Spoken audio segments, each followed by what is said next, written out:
നീ വിഷമിക്കണ്ട മോനെ. വിഷമദ്യം കഴിച്ച് 3-4 തട്ടിപ്പോയത് കൊണ്ടാണല്ലോ നിനക്കിപ്പോ എന്റെ അകത്ത് കിടക്കേണ്ടി വന്നേ. അല്ലെങ്കിൽ നിന്റെ അപ്പൻ നിന്നെ പുല്ലുപോലെ പുറത്തിറക്കി കൊണ്ടുവന്നേനെ. നിനക്കിവിടെ യാതൊരു ബുദ്ധിമുട്ടും ഉണ്ടാകില്ല. അതിനുള്ള ഏർപ്പാടൊക്കെ ഞാൻ ചെയ്തിട്ടുണ്ട്. നമ്മൾ ഇത് എത്ര ജയില് കണ്ടിരിക്കുന്നടാ. അപ്പഴേ സാറേ, സൂപ്രണ്ട് സാറിനോടൊന്ന് പറഞ്ഞേക്കണം അവൻ ജിന്നാടമർക്കിയുടെ മോനാണെന്ന്. ആടാ മോനെ, കുറച്ച് ദിവസം കഴിയുമ്പോ നിന്നെ ഞാൻ ഹോസ്പിറ്റലിലോട്ട് മാറ്റിച്ചോളാം.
ഈ ജയിലിന്റെ ഉള്ളിൽ നിന്ന് ജീവനോടെ പുറത്തു പോകില്ല.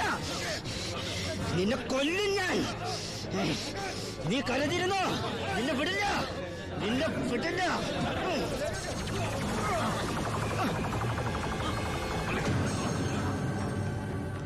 Paramasivam, sorry sir. എന്റെ മുമ്പിൽ വെച്ചാണ് അഭ്യാസം. പരോളിന് അപേക്ഷ കൊടുത്തിട്ടില്ല. എന്താണ് അവനോട്ട് ഇടപാട്? ഓൾ കേരള ക്രിമിനൽസ് അസോസിയേഷനിൽ അവനും മെമ്പറല്ലേ സാറേ. ഇടപാട് കാണാതിരിക്കൂ. മേത്തൊക്കെ സാമ്പാർ പോയി. ചോറും കൂടി വിളമ്പട്ടെ സാറേ? 2 പപ്പടം കൂടി തടാ, പൊടിച്ചു കളയാൻ. ആരാ ചോറ് വെച്ചത്? പപ്പടം ഇല്ലെന്ന് അറിയില്ലേ? മതിയെങ്കിൽ മാറ്. അവൻ എന്തിനാടാ നിന്നെ ചവിട്ടിയത്? അവനെന്നെ ചവിട്ടാൻ തോന്നിയിട്ടുണ്ടാവും. അപ്പൊ അവൻ എന്നെ ചവിട്ടാൻ തോന്നിയില്ലല്ലോ. അതിന് നീയല്ലല്ലോ അവന്റെ ഏട്ടനെ കൊന്നത്.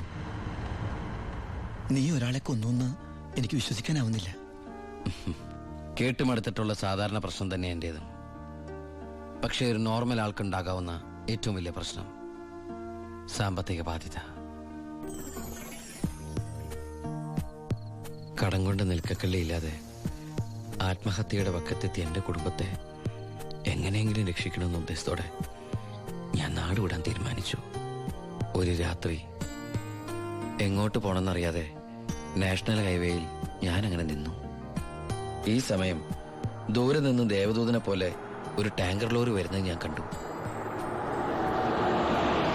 ദൈവം തോന്നിപ്പിച്ചാണോന്നറിയില്ല, ആ ഡ്രൈവർ വണ്ടി നിർത്തി. ഞാനും കൂടി പോന്നോട്ടെ? എങ്ങോട്ട്? അങ്ങനെ ഇന്ന സ്ഥലമൊന്നുമില്ല, എവിടം വരെ പോണു അവിടം വരെ. ഓ, അവിടെ കയറ്. സോറി.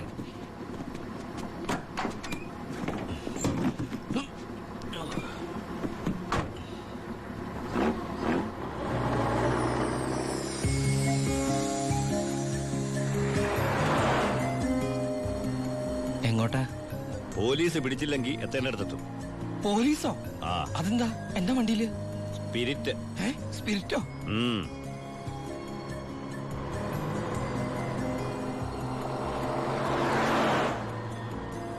ഇതൊക്കെ ഒറ്റയ്ക്ക് ഉണ്ടാവാൻ പേടിയില്ലേ? ഒറ്റയ്ക്ക് കൊണ്ടുപോകുന്ന അതിന്റെ സുഖം. പോലീസ് പിടിച്ചാൽ എന്നെ മാത്രം നോക്കിയാൽ മതിയല്ലോ. അപ്പൊ ഈ പോണ വഴിക്ക് പോലീസ് പിടിച്ച എന്റെ കാര്യം? അത് പോലീസുകാർ നോക്കിക്കോട്ടെ. നിന്നെ പിടിച്ച എനിക്കെന്താ? നിനക്ക് എന്നെ കുറിച്ച് ഒന്നും അറിയില്ല, എന്റെ പേര് പോലും. എന്താ ബായുടെ പേര്? അത് വേണ്ട, എന്നാലും പറ ബായ്. നീ ഇപ്പൊ എന്താ വിളിച്ചത്? ബായ്. ബായ്, അത് തന്നെ വിളിച്ചാ മതി.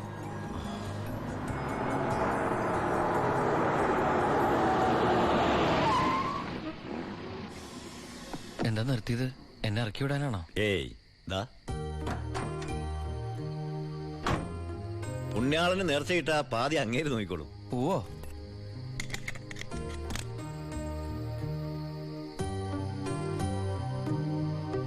എന്റെ പുണ്യാള, നേർച്ചിടാനായിട്ട് എന്റെ കയ്യിലൊന്നുമില്ല. എന്നെ മുഴുവനായിട്ട് കാത്തോളണേ.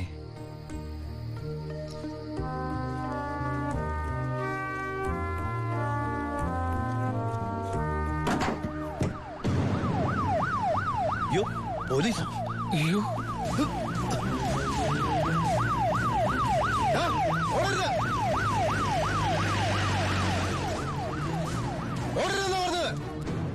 നീ എന്നതാടായി പറയുന്നത്? ലോഡ് പോലീസ് പിടിച്ചെന്നു. അതേ മുതലാളി, ഞാൻ ഓടി രക്ഷപ്പെട്ടതാ.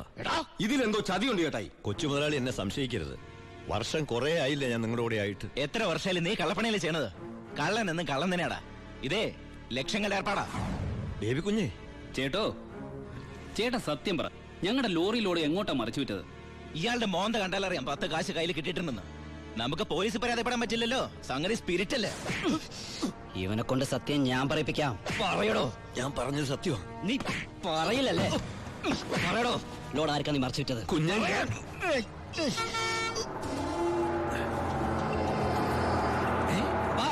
അപ്പൊ ലോറി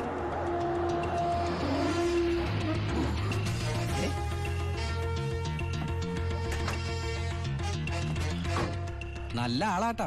പോലീസിനെ കണ്ടപ്പോ ബായി എന്തൊരു ഓട്ടോ ഓടിയത്. ഞാനാണെങ്കി പേടിച്ചും പോയി. പിന്നെ RC ബുക്കിൽ അഡ്രസ് അപ്പൊ ഒരു കണക്കിന് വണ്ടി ഇവിടെ എത്തിച്ചു. എനിക്കാണെങ്കി കാറൊക്കെ ഓടിച്ചുള്ള ചെറിയ പരിചയമുള്ളേ. എന്തൊരു പാടാ ഈ പണ്ടാറ് ഓടിക്കാനായിട്ട്. എന്റെ പുണ്യാളം കൊണ്ടുവന്നാ ഇവനെ. ഇത്രയും കാലം ജീവൻ പണയം വെച്ച് കൂടെ നിന്നിട്ടും നിങ്ങൾക്ക് ആർക്കും എന്നെ മനസ്സിലായില്ല. ചെയ്യുന്നത് കള്ളപ്പണിയാണെങ്കിലും അതൊരു സത്യമുണ്ടെന്ന് വിശ്വസിക്കുന്നവനാ ഞാൻ. ഇനി ഞാൻ നിങ്ങളുടെ കൂടെ വന്നാൽ ശരിയാവില്ല. ഞാൻ ഒന്ന് പറഞ്ഞോട്ടെ. എന്നെ കൊണ്ട് കുറെ ഉണ്ടാക്കിയില്ലേ, ഇനി ഒറ്റയ്ക്ക് കൂടെ ഉണ്ടാക്കിയാ മതി.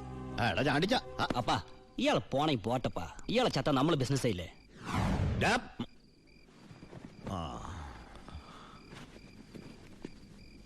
അയ്യോ,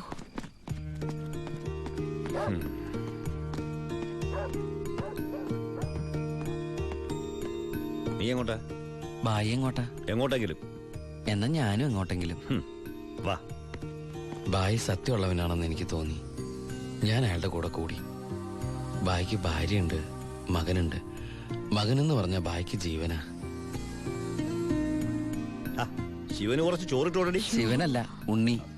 ചോറ് വേണ്ട, അതിന് പകരം പപ്പടം എടുത്തോളാം. നമ്മുടെ പരമശിവത്തിന്റെ നല്ല ഛായയില്ലടി ഇവന്. എനിക്കും കണ്ടപ്പോഴേ തോന്നി. ആരാ ഈ പരമശിവം?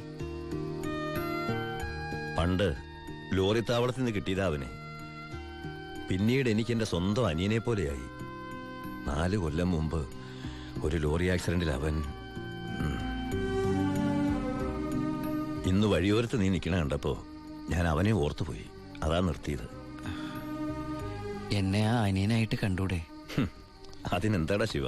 ശിവനല്ല, ഉണ്ണി. എനിക്ക് നീ ശിവൻ തന്നെയാ. അങ്ങനെ ഉണ്ണി എന്ന ഞാൻ ബായിക്ക് ശിവനായി.